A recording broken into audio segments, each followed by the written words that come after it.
ලෝකයේ අති සුකෝභෝගීම සහ ප්‍රභූතම මෝටරත සන්නාමය ලෙස විරුද්ධාවලියලත් රෝල්ස් රොයිස් සමාගමේ අභිමානවත් පැන්ටම් 8 වර්ගේ දෙවන මෝටරතයත් මේ වන විට ශ්‍රී ලංකාවට පැමිණ තිබෙනවා.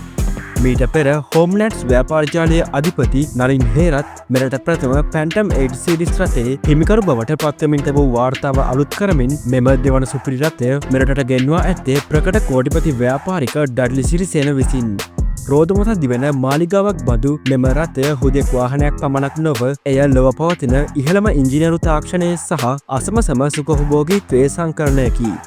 තත්තර 5.3ක් වැනි කෙටිකාලයකින් පැයට කිලෝමීටර් 100ක වේගය කරා ළඟා විය හැකි නිහඬ බලවේගයක් බඳු වූ V12 එන්ජිමකින් සමන්විත වන මෙම රථය මැජික් කාපට් රයිඩ් තාක්ෂණය නිසා ඕනෑම රළුමාවතක පාවී යන අත්දැකීමක් ලබා දෙයි. රථය තුළ ඇති අතිශය දුර්ලභ සම්වරින් නිම වූ ආසන තරුපිරි අහසක් සිහිපත් කරවන ස්ටාලයිට් වහලය සහ ශබ්දයෙන් තොර නිහඬ කුටිය මගින් මගියාට ලෝකෙන් වෙන් වූ දිව්‍යමය සුවපහසුවක් පිරිනමයි.